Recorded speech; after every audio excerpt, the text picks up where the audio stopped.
Welcome back to Surviving and Thriving, where we share with you the things that we have learned as we have transitioned our family from struggling to survive disease to thriving right smack dab in the midst of it, in the hopes that something that we share with you will help you, enlighten you, and encourage you as you transition your family from struggling to survive disease to thriving right smack dab in the midst of it.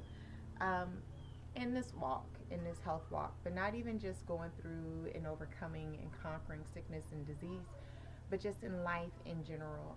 But definitely when you're going through health issues, there's a lot of times, you guys, where we're really disappointed, we're frustrated, we're angry, and we're hurting. It hurts because we don't really understand why we're going through the things that we're going through, or we think that it's not fair, the things that we are going through, and it hurts. It's confusing. It's a hard place to be in. Sometimes we don't know what to do, and we're not sure. We don't have anybody to really step us through how to go through these things, and there's just a world of confusion and pain and hurt and disappointment, right?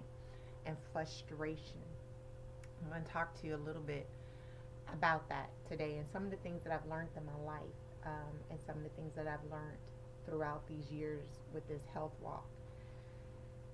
There's times, right, when we go through things and it just seems like it's overwhelming, and we find ourselves crying a lot, crying out of frustration, crying out of confusion, crying out of pain, crying out of hopelessness, crying out of despair, just crying, right? And then there's times when we find ourselves where everything that we've gone through, the tragedy of some of these things that we've gone through, the weightiness of it is like you can't even cry. It hurts so bad, you're confused so bad, you're wounded so bad, you're in shock. You can't even find the tears to cry. There's other times, like when we go through some things, that we can find ourselves where we're fighting valiantly. You know, big things are happening, things that would take other people out, but we're fighting valiantly, we're standing strong, we're holding our own, and then we get out of that and something small happens and we just fall out devastated, can't handle it no more, right?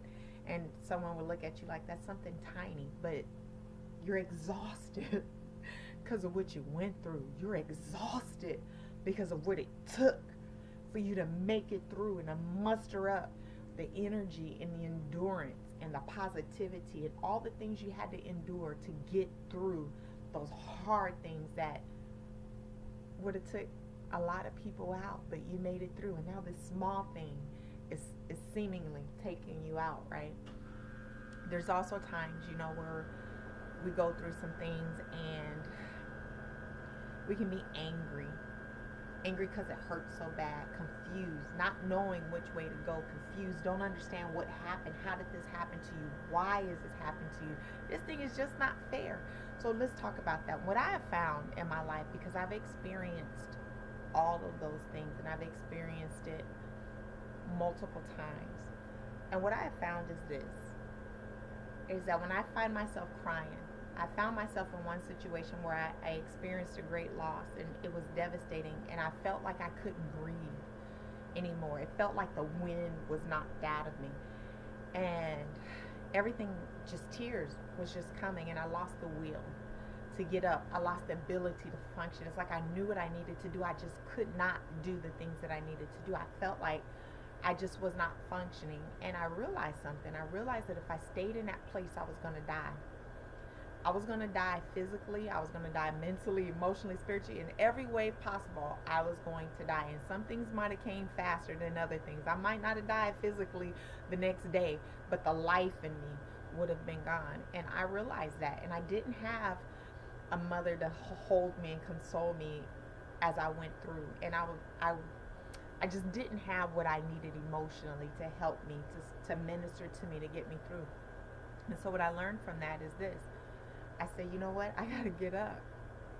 I got to put one foot in front of the other, even though it hurts. I don't know how I'm going to get through this, but if I don't get moving, I knew that it was the end for me. So I had to get up and put my clothes on, even when I didn't feel like it and I didn't know how I was going to do it, and do the things that I needed to do at the pace, at whatever I could do, but I had to push myself through it so that I can make it through it. I've also learned that, especially going through these health things, that there were times where I cried a lot. There was periods where I realized that crying was healing for me. It was helpful for me. I needed to get it out because there was a lot of things coming, and I didn't have the physical ability to do some things to release that. So for me, crying was good.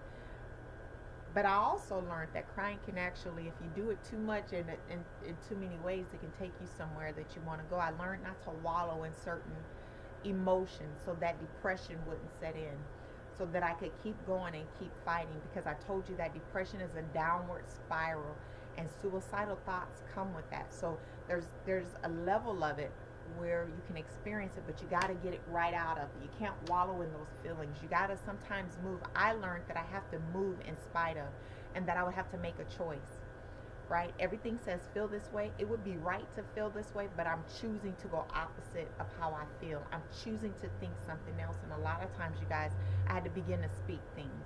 I had to begin to speak things, even though it's contrary to everything that I felt, everything that was going on the inside of me, so that I wouldn't allow myself to go somewhere, to wallow somewhere, that I can turn my path and my feet and go in a different direction, a direction of life, health, light.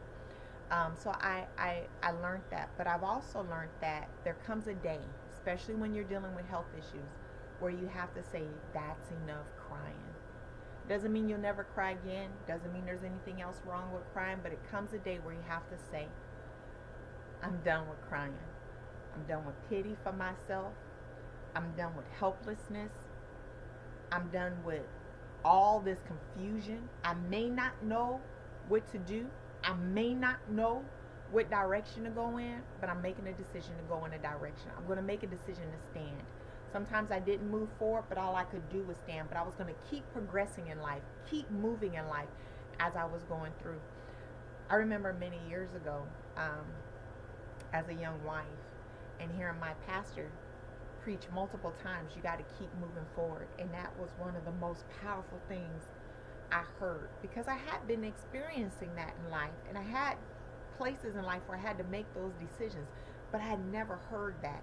And you've heard me say it over and over again because it became a part of me. So if you listen to some of my videos, you'll hear me say, keep moving forward, keep progressing no matter what. So that was one of the most important things that I learned, that no matter what happens in life, no matter what comes at you in life, and y'all, life comes hard. It stuns you sometimes, and it stops you right in your tracks, right? But even in that, you got to muster it up to say, I'm going to put one foot in front of the other. I'm going to keep on going forward. I'm going to keep on doing. And putting one foot in front of your other might not be doing something huge or dramatic. Putting one foot in front of the other might say, I'm getting up, brushing my teeth today. I'm getting up, I'm combing my hair today. Putting one foot in front of the other. I'm not going to let life stop me. And from there, you guys, I learned to say, I'm going to progress no matter what's going on around me. And that is how I became who I am today, and what I'm sharing with you, right? To transition myself from my family struggling to survive what's happening to my body and what's happening to us because of the things I was going through, and saying, I'm not going to just survive. We're not just going to survive. We're going to thrive. We're going to live our life in the middle of all of this.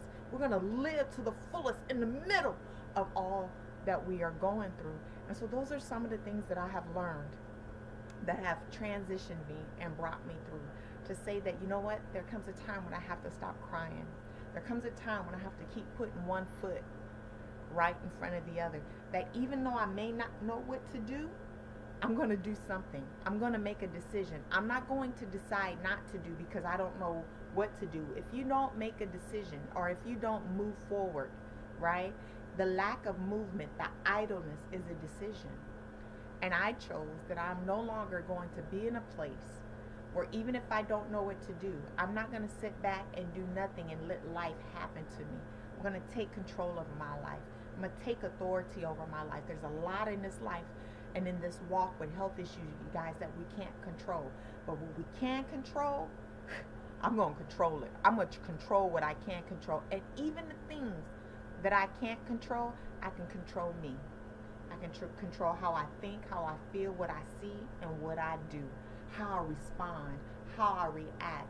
And one thing I've learned, you guys, is that when I control me, right, and all that I'm going through, the way that I direct myself, my thinking, my actions, my being, my doing, can turn those things that I can't control in my favor. I hope there was something in there that was helpful for you. I'm sharing with you from a place of a lot of hurt, a lot of pain, and a lot of experience. I'm sharing with you things that I've gone through and the things that I have learned. I don't share with you my theory. I don't share with you what I've heard. I don't share with you in the middle of what I'm going through. I'm sharing with you in hindsight, things that I can look back on and I can see and that I have learned. And not that I'm learning and saying I've learned this and I haven't tried it, that I've learned and then I've got to have experience in the new processes of learning things. And so remember that in all things, do you.